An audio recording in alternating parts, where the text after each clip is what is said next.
Quiero pedirle que por favor abra su Biblia en el Salmo 90. A propósito de que hemos estado predicando salmos, probablemente los próximos meses hagamos una serie de predicación de distintos salmos, así que ya hemos iniciado informalmente, pero ahí seguiremos en esa línea con la ayuda del Señor. Salmo 90.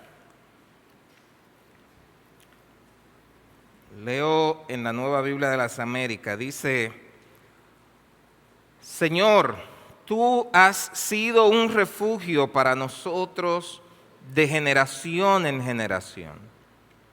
Antes que los montes fueran engendrados y nacieran la tierra y el mundo, desde la eternidad y hasta la eternidad, tú eres Dios. Haces que el hombre vuelva a ser polvo y dices: vuelvan, hijos de los hombres, porque 1000 años ante tus ojos son como el día de ayer que ya pasó y como una vigilia de la noche. Tú los has barrido como un torrente, son como un sueño, son como la hierba que por la mañana reverdece, por la mañana florece y reverdece, al atardecer se marchita y se seca.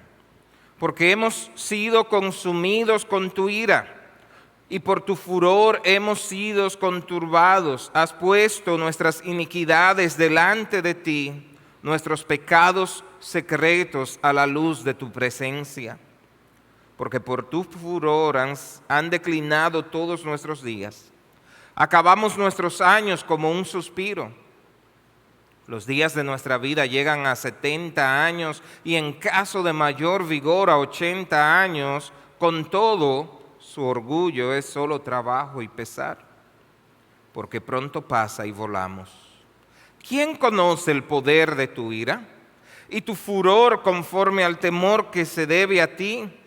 Enséñanos a contar de tal modo nuestros días que traigamos al corazón sabiduría. Vuelve, Señor, ¿hasta cuándo? Y compadécete de tus siervos. Sácianos por la mañana con tu misericordia y cantaremos con gozo y nos alegraremos todos nuestros días. Alégranos conforme a los días que nos afligiste y a los años en que vimos adversidad. Sea manifestada tu obra a todos tus siervos y tu majestad a sus hijos.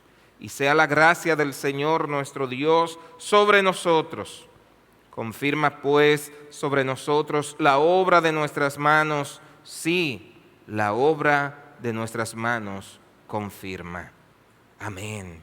Oh Señor, cuán hermosa es tu palabra, llena de vida, de sabiduría, de verdad.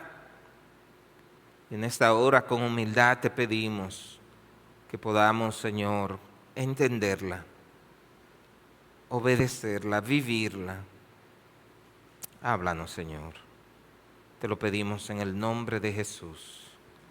Amén. Amén. El Salmo 90 es muy especial. Y yo sé que ha sido de gran bendición para muchos de nosotros.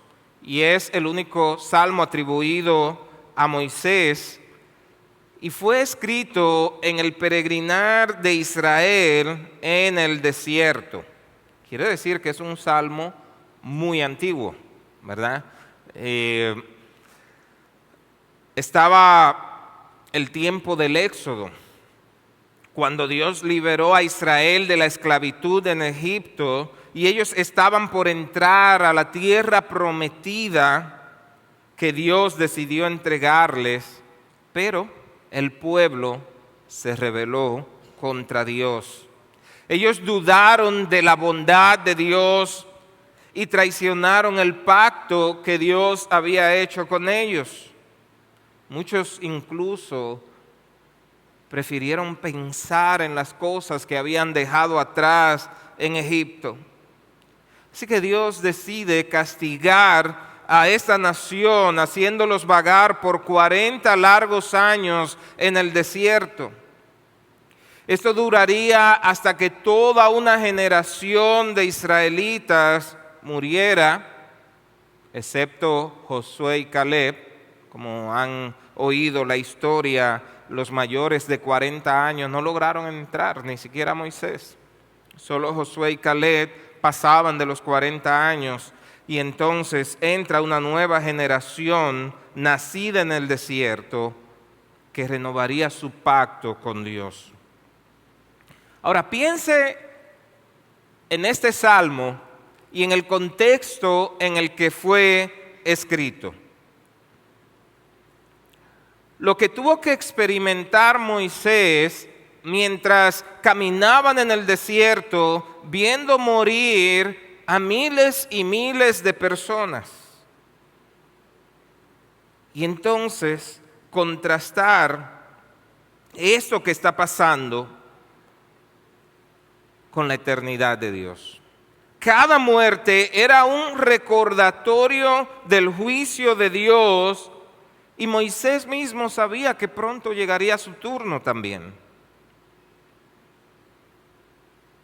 Pocos pasajes de la Biblia presentan este contraste que hace Moisés de la eternidad de Dios y la fragilidad humana.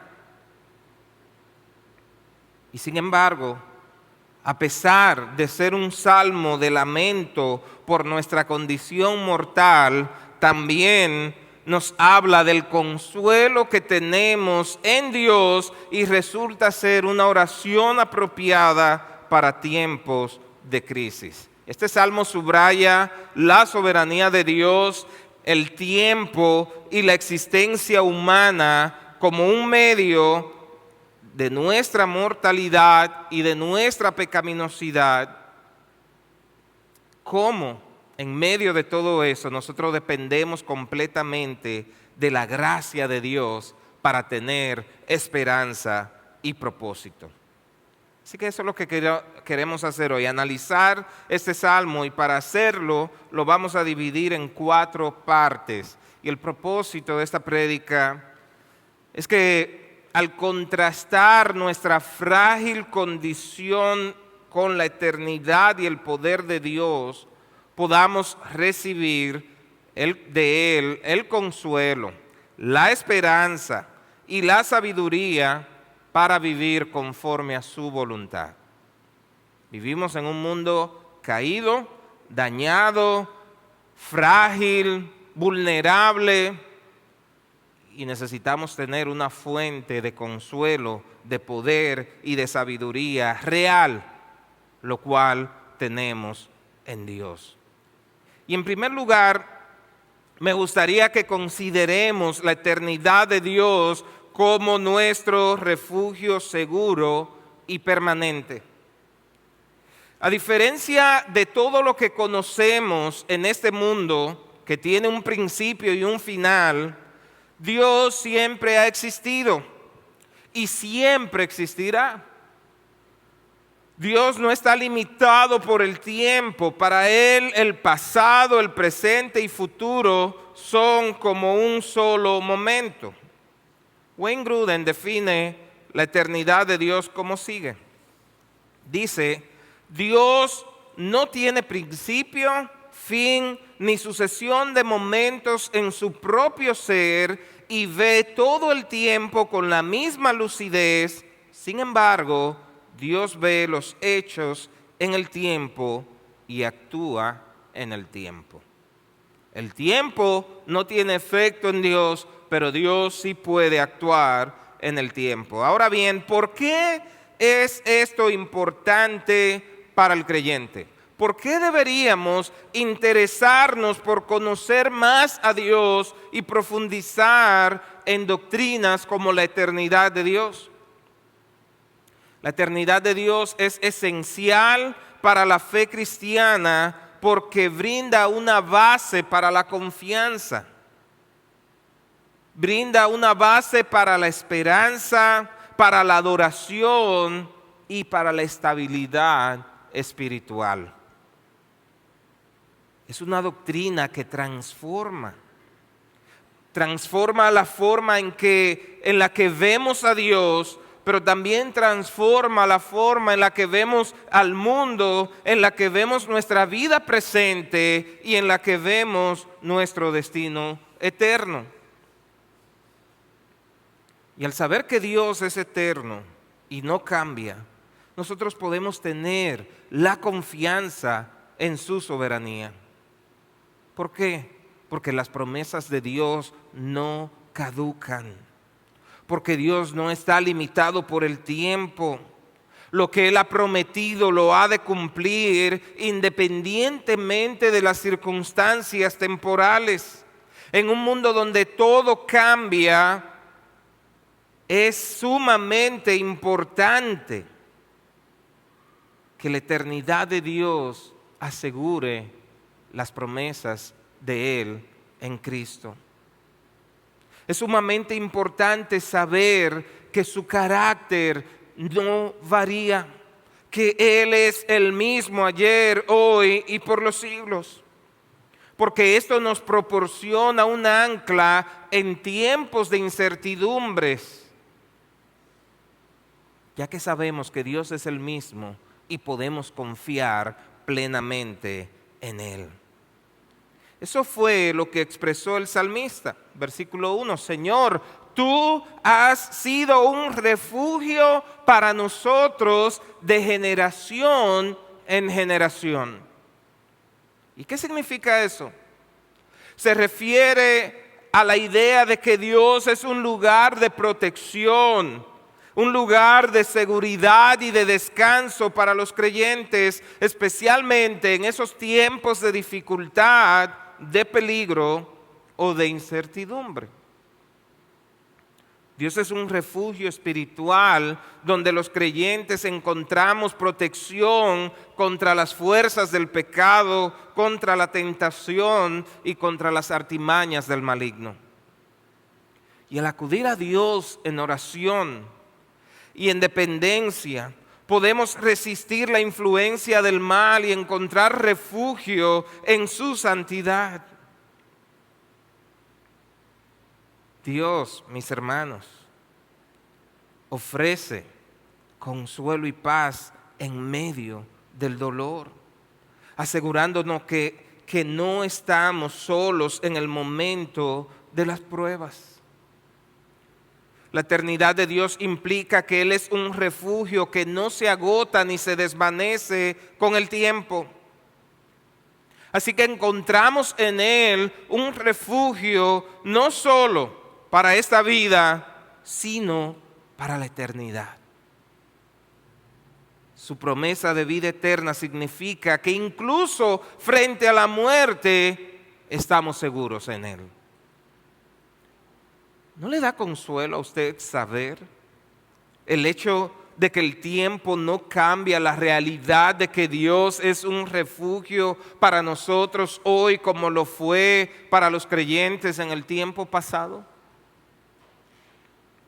¿No le da ánimo el hecho de saber que en Dios tenemos un refugio seguro? Que aunque brame el mar, que aunque tiemble la tierra, que aunque hayan guerras y más guerras, en Él estamos seguros. La pregunta no es si Dios es ese refugio seguro. La pregunta es, ¿realmente estás tú acudiendo a Dios a refugiarte? Cuando llegan esos momentos de dificultad a tu vida, cuando llegan esos momentos tormentosos, ¿en quién te refugias? Es Dios tu refugio verdadero. El Salmo 46, versículo 1 dice: Dios es nuestro amparo y nuestra fortaleza, nuestro pronto auxilio en las tribulaciones. Mis hermanos, Dios es un refugio presente y accesible, listo para ofrecer ayuda en tiempos de necesidad. Lo cierto es que es fácil para nosotros buscar refugios distintos. Así que la pregunta no es, vuelvo y digo, si Dios es el refugio seguro que promete. La pregunta es, ¿cuánto confiamos nosotros en Él como seguro, como refugio seguro? El salmista en Salmo 91, versículo 2 dice: diré yo a Jehová, esperanza mía y castillo mío, mi Dios, en quien confiaré. ¿Puedes tú decir eso también? ¿Puedes tú decir con esa seguridad que dijo el salmista: Señor, es que tú eres mi esperanza, tú eres mi castillo?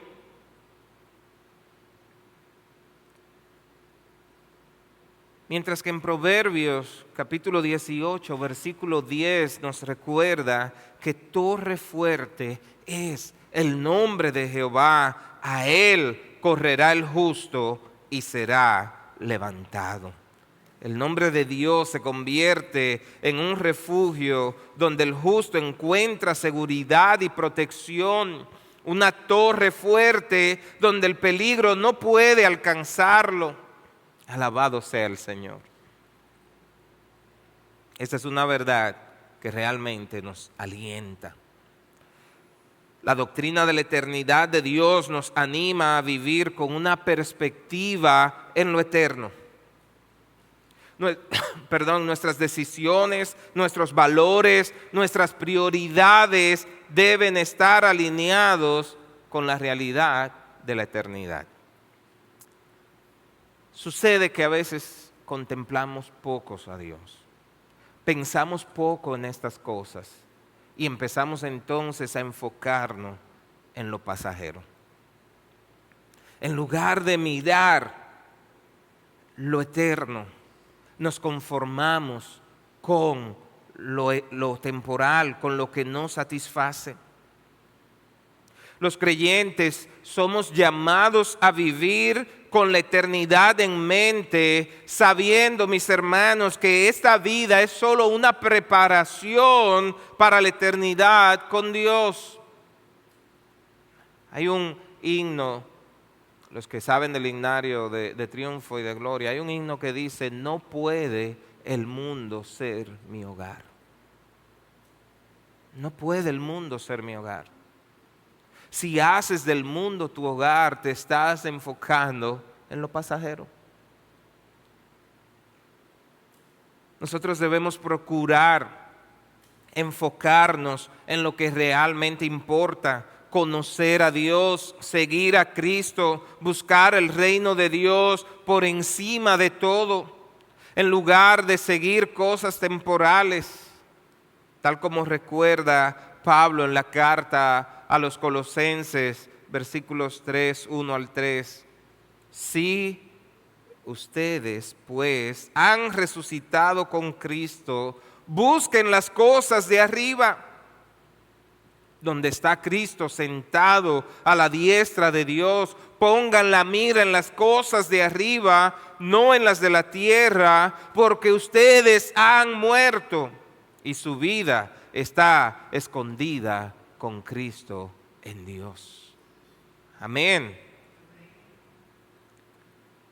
No te enfoques en lo pasajero, no te enfoques en las cosas que pronto terminan. Pon tu mirada en las cosas de arriba. Avanzando en el pasaje, entre los versículos 3 al 6, vemos un marcado contraste entre la eternidad de Dios y la brevedad de la vida humana. Así que en el primer punto reflexionamos sobre la eternidad de Dios, y ahora en este segundo punto vamos a reflexionar sobre nuestra condición frágil, la brevedad de la vida humana.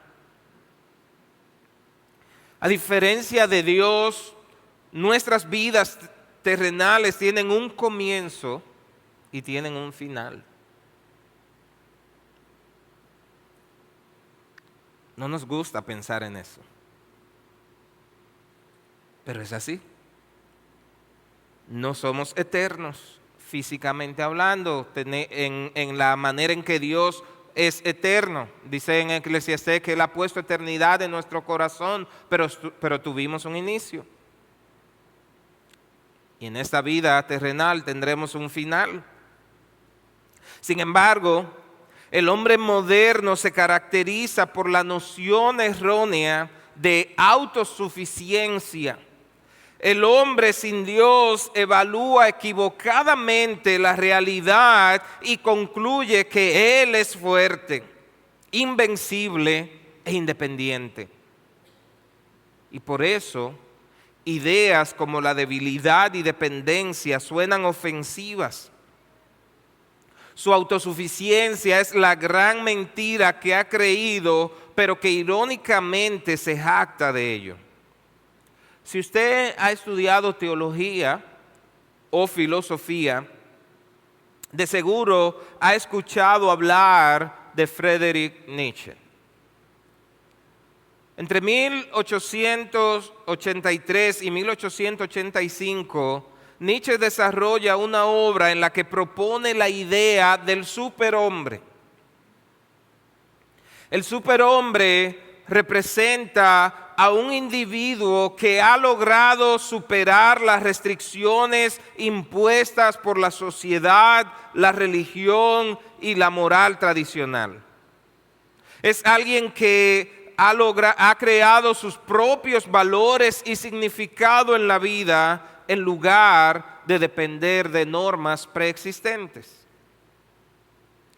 Nietzsche propone que los valores tradicionales, especialmente los valores cristianos de humildad, compasión y debilidad, deben ser reevaluados. El superhombre es alguien que se eleva por encima de esos valores y vive de acuerdo con una nueva moralidad basada en la fuerza, la creatividad y la afirmación de la vida. ¿Usted sabe a qué llevó esa idea? Esto fue la semillita que dio inicio a Hitler. Querer crear una superraza. Pero para hacer posible la idea del superhombre, este filósofo también habla de la muerte de Dios. En el contexto de la famosa frase, Dios ha muerto, como él declaró, él argumenta que la idea tradicional de Dios y la moral cristiana ya no pueden proporcionar un fundamento para la vida moderna. El superhombre es aquel que en ausencia de Dios es capaz de crear su propio sentido de propósito y significado en un mundo donde las viejas certidumbres han desaparecido. Pero desde que eso fue propuesto hasta aquí han pasado muchos años. Y contrario a lo que él plantea, y a pesar de los avances científicos y tecnológicos, conceptos como fragilidad, debilidad, vulnerabilidad y necesidad son los que mejor describen nuestra esencia como humanos. Incluso en nuestros mejores días seguimos siendo criaturas dependientes y débiles. Esta realidad se experimenta de una manera más viva e indiscutible en los días de aflicción y angustia. La adversidad no solo expone nuestra fragilidad, sino que también la acentúa. Los problemas nos muestran cuán débiles somos y a la vez nos hacen desfallecer. El Salmo 90 presenta una visión de la humanidad que contrasta significativamente con la de Nietzsche. En el Salmo, el hombre es descrito como transitorio y frágil, dependiente de la gracia y de la eternidad de Dios. No existe tal superhombre. Por más avance, por más descubrimientos, seguimos siendo criaturas frágiles, dependientes. No importa que hagan 20,000 torres de Babel, el hombre no logrará alcanzar a Dios o ser como Dios. Solo podemos alcanzarlo a la manera que Él nos ha dicho, por medio de Cristo.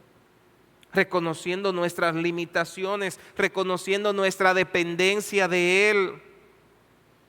En el Salmo 90 el hombre es descrito como transitorio y la trascendencia está en Dios, no en el hombre. El hombre ha querido tener el primer lugar, ha querido tener la trascendencia que solo tiene Dios. El significado de la vida humana en este contexto, mis hermanos, se encuentra en la relación con el Dios eterno, quien concede gracia y misericordia. El hombre no es autosuficiente, sino dependiente de Dios para recibir sabiduría. Cuán osado es el ser humano que ha llegado a pensar que está mejor sin Dios.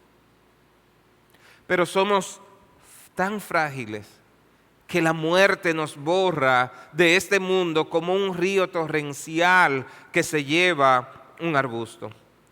El Salmo lo compara y dice que somos como hierba que en la mañana empieza a reverdecer, pero ya para la tarde está marchita y se seca.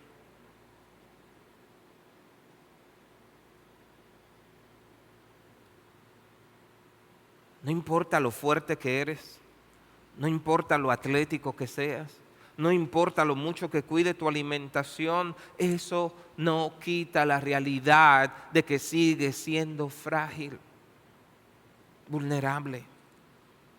No importa cuánto dinero logres alcanzar, cuántos títulos logres alcanzar, eso no cambia la realidad de que sigues siendo frágil.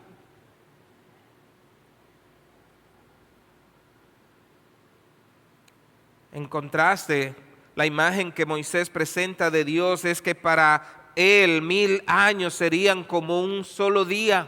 Y eso es una forma poética de decir que toda tu vida en la tierra es un abrir y cerrar de ojos para Dios. Él mira toda la historia como si fuera un lienzo y 1000 años es tan solo una parte infinitesimal de ese gran panorama. Nuestros pecados nos llevan a actuar como si fuéramos importantes y más grandes de lo que somos. Pero en realidad no somos los protagonistas del universo. Solo somos actores secundarios.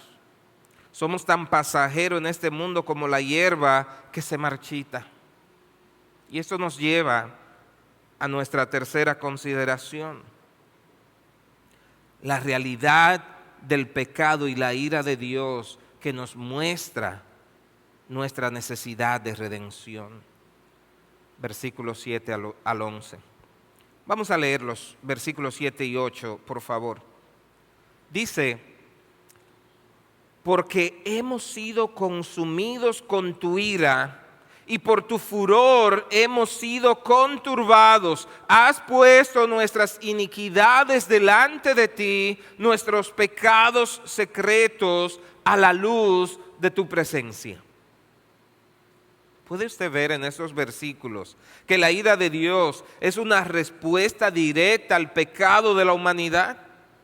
Moisés reconoce que la condición de sufrimiento y mortalidad que experimentan los seres humanos no es meramente un resultado de las circunstancias naturales, sino que está profundamente conectada con la realidad del pecado.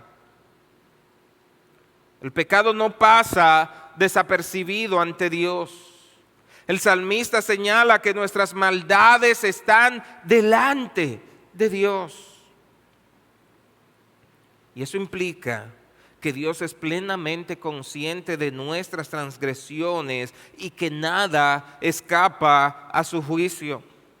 El pecado ha traído no solo la muerte física, sino también la experiencia de una vida llena de dificultades y sufrimiento. Cada día que pasa es un recordatorio de la ira de Dios contra el pecado. Y si usted se da cuenta, las doctrinas de las que estamos hablando no son doctrinas que nos gusta escuchar mucho. No nos gusta que nos hablen de la ira de Dios. No nos gusta que nos hablen de lo pecaminoso que somos.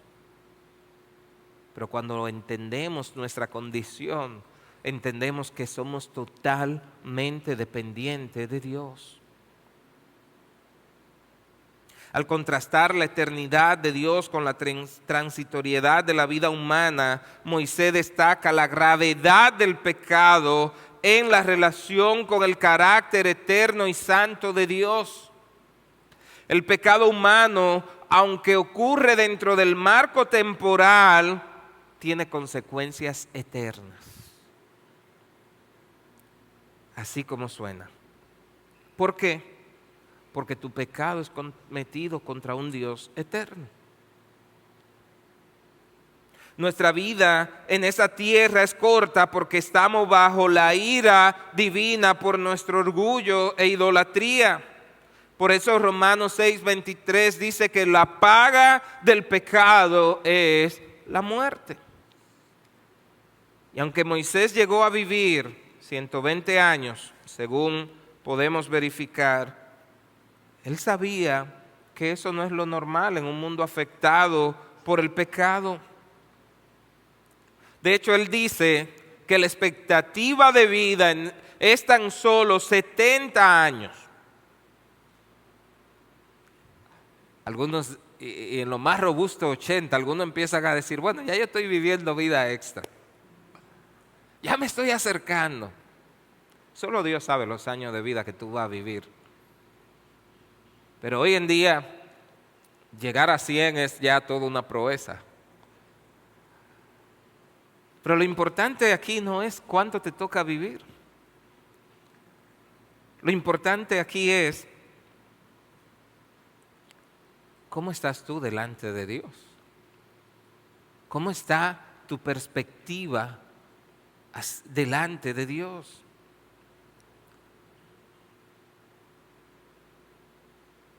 Por eso Moisés pregunta, ¿quién conoce el poder de tu ira y tu furor conforme al temor que se debe a ti? Versículo 11. Si Dios es tan poderoso para hacer que las vidas de todas las personas en este mundo, imagínense, billones de personas a lo largo de la historia, gente poderosa y gente débiles, gente ricas y gente pobre, hombres y mujeres, sean como un suspiro a la luz de la eternidad. ¿Ha conocido usted gente que son imponentes y tú lo menos que piensas que esa persona va a morir? Y de repente te enteras, murió fulano. Tan lleno de vida, ¿cómo va a ser? Sí. La pregunta, mi hermano, si Dios es así de poderoso, ¿no deberíamos temer ante Él? Si Dios es eterno y nunca cambia, entonces su ira también es eterna. Y eso nos ayuda a entender mejor la realidad del infierno y lo que algunos piensan, ¿cómo es? Bueno, si la ira de Dios es eterna, el juicio de Dios es eterno para todo aquel que no está en Él. Así que nosotros deberíamos, ante esta realidad, reaccionar con asombro delante de Dios, honrarlo y obedecerlo. Si queremos ver la vida desde una perspectiva correcta y tomar decisiones que nos beneficien eternamente y que honren a Dios, nosotros debemos empezar por cultivar el temor a Dios en nosotros. ¿Y qué es esto? Esto es mirarlo tan grande y poderoso como se revela en la Biblia y obedecerlo.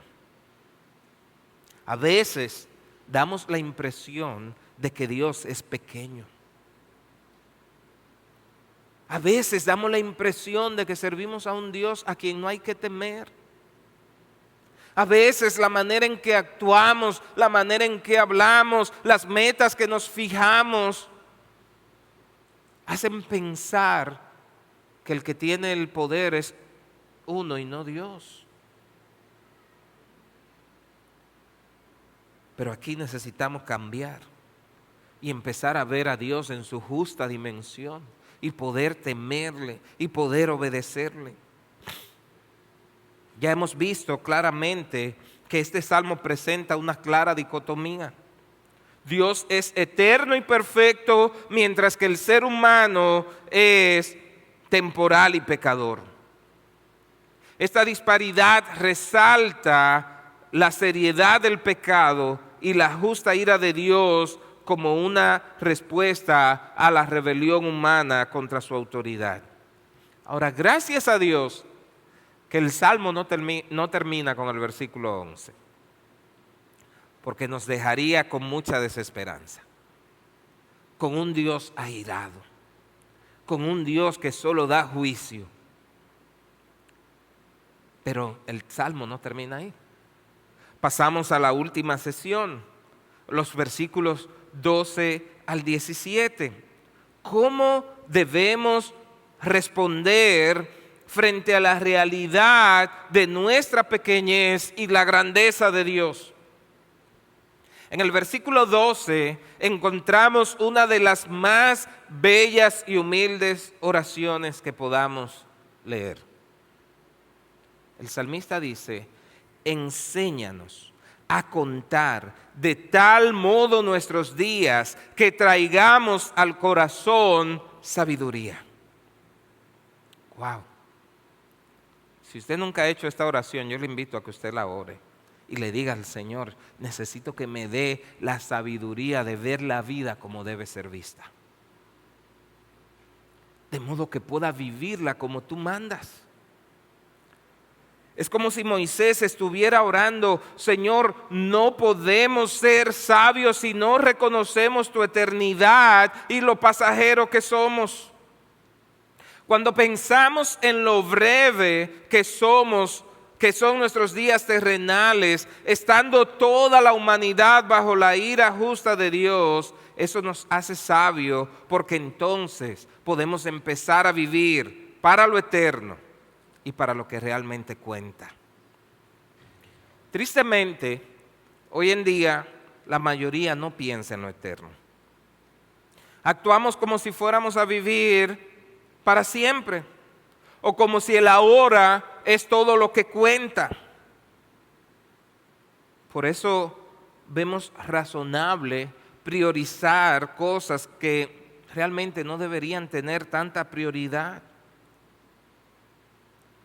Muchos pasamos más tiempo viendo memes y viendo cosas que nada edifican que en el tiempo que dedicamos a orar. Nos preocupamos por lo que otros piensan de nosotros y nos olvidamos de lo que piensa Dios, que es lo que realmente importa.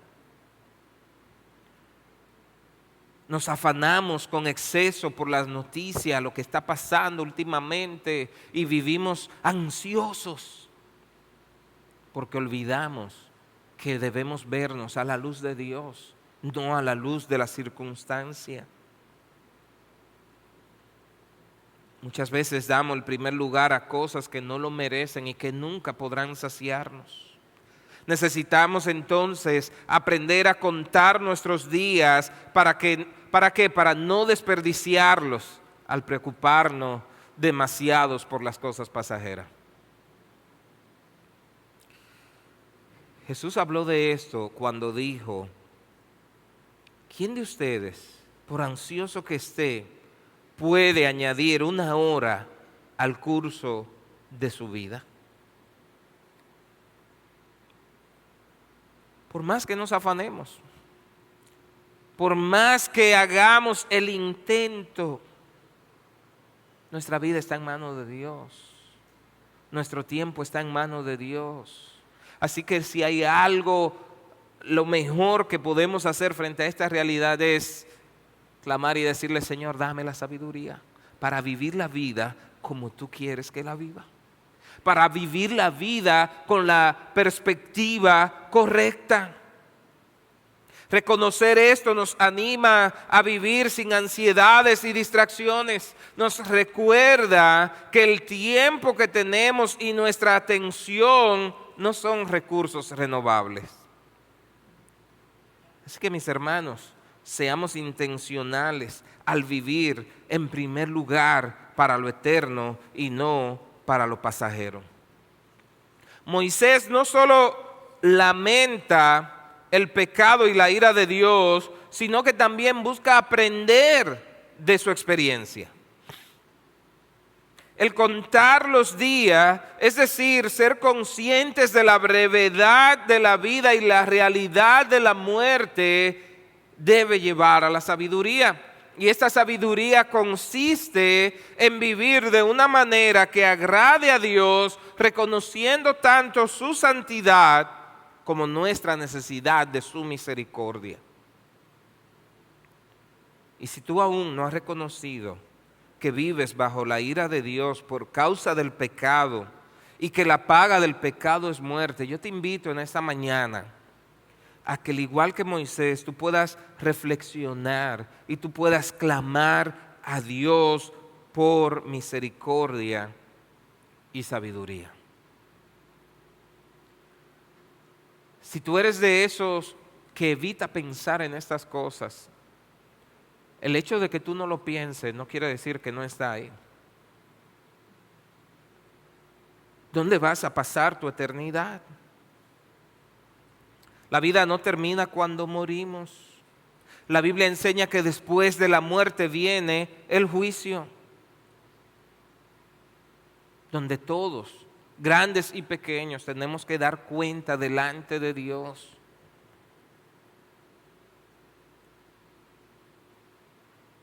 Y déjame decirte que ese Dios de ira también es un Dios de misericordia, que a todo aquel que acude a Él le perdona, le da vida, le da una nueva perspectiva de vida.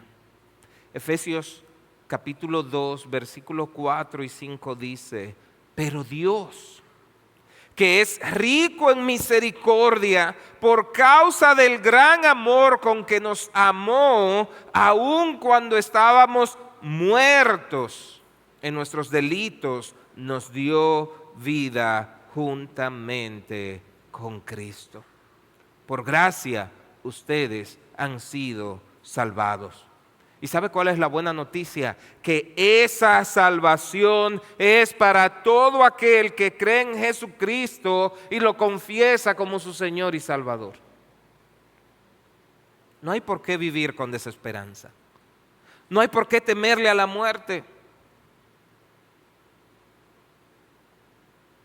¿Cuál es tu esperanza en la vida y en la muerte? Dice una de las preguntas del catecismo de la Nueva Ciudad. Mi esperanza en la vida y en la muerte es que pertenezco al Señor. Soy del Señor. Vivo para el Señor. Por eso el apóstol Pablo pudo decir que aún la muerte, morir en Cristo, es ganancia. No vivía con miedo. En los versículos 13 y 14 encontramos un clamor por misericordia y restauración a pesar de la gravedad del pecado y la ira divina.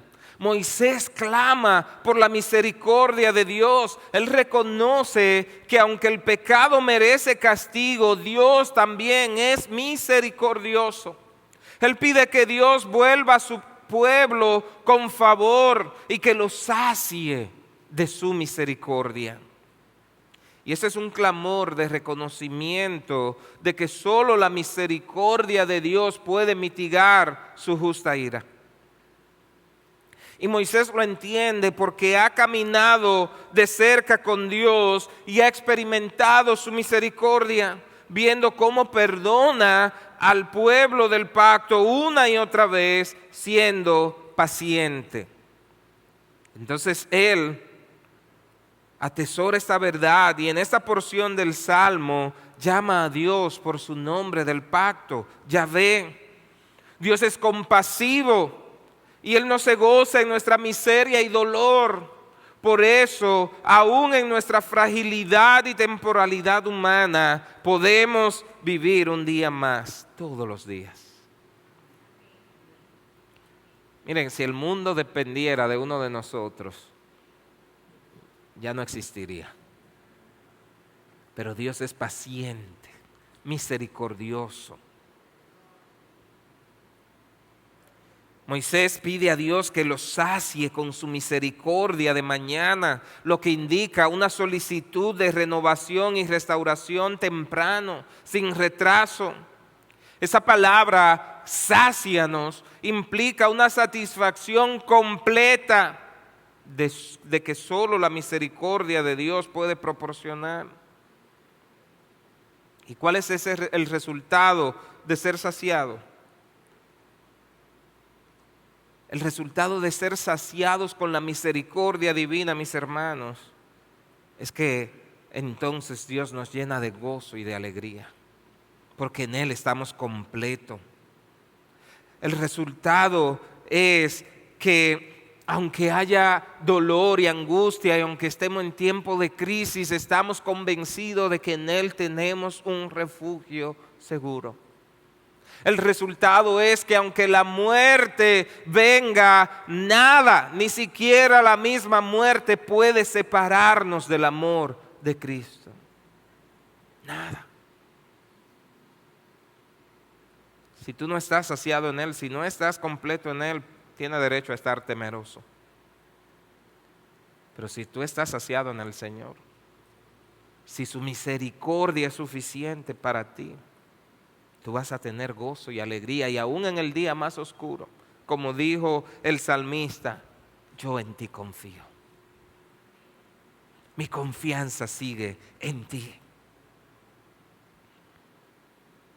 Moisés está pidiendo una transformación total de sus circunstancias que solo la gracia de Dios puede traer. El último versículo del Salmo es una súplica final para que Dios muestre su favor sobre su pueblo. La luz de Dios simboliza su gracia, su bendición, su presencia.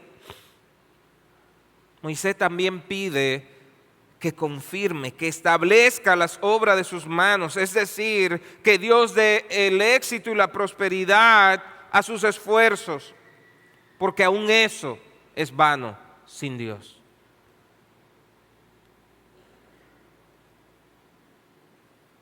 Después de reflexionar sobre la futilidad de la vida sin la bendición de Dios, él ora para que los trabajos y esfuerzos de su pueblo no sean en vano, sino que tengan un impacto duradero gracias a la bendición de Dios. Así que, mis hermanos, hemos visto hoy un salmo hermoso. Y este salmo es una reflexión profunda sobre la vida humana en contraste con la eternidad de Dios, el impacto del pecado y la necesidad de la misericordia divina. Es un llamado a reconocer la brevedad de la vida y vivir con una mentalidad que trascienda lo temporal, que prioriza lo que tiene valor eterno. Así que yo quisiera finalizar compartiendo algunas aplicaciones con ustedes. En primer lugar, yo quiero invitarle a que usted viva con una perspectiva eterna. Si tú has perdido tu perspectiva de lo eterno, si tú te estás enfocando tanto en lo pasajero, hoy es un buen día para que tú renueves tu perspectiva. Como cristianos, este salmo nos invita a vivir con la eternidad en mente, reconociendo que nuestra vida en la tierra es breve, es pasajera. Así que enfoquemos nuestros esfuerzos en lo que tiene valor eterno, nuestra relación con Dios, servir a los demás, proclamar el Evangelio. Vive con una perspectiva eterna. Pero en segundo lugar, yo quiero invitarte a que busque sabiduría en la palabra de Dios. Este salmo nos llama a que vivamos con sabiduría. Nos habla de que encontrar el propósito de vida está en vivir sabiamente. El salmista oró y le dijo: ayúdanos a entender cuán breve es la vida, de modo que traigamos al corazón sabiduría. Pero la sabiduría significa ir, atesorar su palabra, obedecer su palabra, vivir a la manera de Él, no a la mía. La fuente de sabiduría. Medita en ella. Vívela, obedécela. En tercer lugar, mis hermanos, aquí tenemos un llamado a confiar en la misericordia y la gracia de Dios. Este salmo nos recuerda la importancia de depender de la misericordia de Dios en todas las áreas de nuestras vidas, para lograr lo que necesitamos lograr.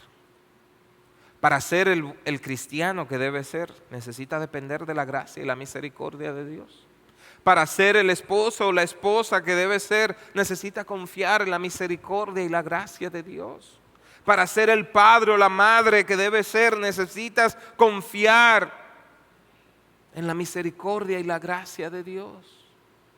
Esto es un llamado a confiar en Él, no en nuestra grandeza. Acuérdate que la trascendencia está en Dios, no en ti. En lugar de confiar en nuestras propias fuerzas, debemos apoyarnos en la gracia que Dios ofrece a través de Cristo. Y si tú no eres cristiano, este salmo es una invitación a que reflexiones sobre la brevedad de la vida. Ya hemos visto que se confronta a todos con la realidad de lo frágil y breve que es la vida. Y esto es un llamado a considerar cuál es el propósito de tu vida. ¿Realmente lo estás logrando lejos de Dios?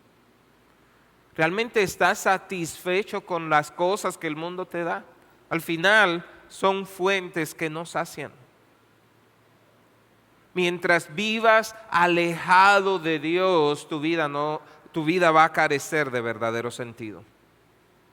Cuando tú logres comprender que a la luz de la eternidad de Dios, tu vida tiene verdadero propósito, verdadero sentido, vas a poder decir: aquí estoy, Señor, me rindo. Me rindo, ya no quiero depender más de mí mismo, porque al final soy frágil. Necesito depender de ti. Si tú no eres cristiano, este salmo te invita a que busques sabiduría para vivir. Y aunque muchos buscan esa sabiduría en la filosofía o en la cultura, este salmo señala que la verdadera sabiduría viene de Dios. Si no buscas a Dios, esa sabiduría que estás encontrando tampoco sirve. La verdadera sabiduría está en Dios. Y finalmente, si tú no eres cristiano aún, este salmo te invita a reconocer y aceptar el hecho de la propiciación. ¿Qué quiere decir esto? Que a pesar de que somos pecadores y a pesar de que merecemos juicio eterno, Jesús en la cruz tomó sobre sí la ira de Dios que merecíamos por nuestros pecados. Por eso la Biblia dice que para los que están en Cristo ya no hay condenación. Porque esa ira de Dios fue absorbida en Él para darle vida y paz y restaurar la relación con Él. Si todavía tu relación no está restaurada con el Señor, la única manera de hacerlo es entregar tu vida a Cristo. depender de Él, reconocer qué frágil eres y decirle, aquí estoy, Señor, te entrego mi vida, que pueda vivirla a la luz de tu palabra, que pueda vivirla con sabiduría, sabiendo que ya Cristo pagó el precio de mis pecados. Yo te invito a que ores. Hermanos, a los creyentes le invito a que usted ore y le diga, Señor, renueva mi perspectiva. Ayúdame a priorizar lo eterno. Ayúdame a ver la vida a la luz de la eternidad. Y si tú no eres creyente, yo te invito a que le diga, Señor, ven y sálvame. Ayúdame a reconocer cuán necesitado estoy de ti. Amén, vamos a orar. Oh Señor, al ver esto en tu palabra, al ver nuestra fragilidad, al ver, Señor, que delante de ti somos como una gota, no podemos hacer otra cosa que reconocer que te necesitamos. Y si en nuestro orgullo estamos caminando en nuestras propias fuerzas, si en nuestro orgullo nos hemos enfocado en lo temporal, si en nuestro orgullo nos hemos olvidado de vivir la vida con sabiduría, en esta mañana nos humillamos y te pedimos, perdónanos. Y al igual que Moisés, rogamos, ayúdanos a entender cuán breve es la vida, de modo que vivamos con sabiduría. Y si hay alguien aquí, Señor, que aún no te conoce, si hay alguien aquí que no ha encontrado el propósito de su vida porque está lejos de ti, en esta mañana, Señor, atráelo a ti. Y que pueda entender que alejado de ti nunca lo encontrará. Que pueda arrepentirse y confesar sus pecados y conocer a ese Dios que transforma, que da vida, que da esperanza. Oh Señor, te adoramos y te damos gracias por tu misericordia. Sácianos, Señor, con tu misericordia. Concédenos vivir con una perspectiva eterna. Te lo rogamos en el nombre de Jesús. Amén. Amén.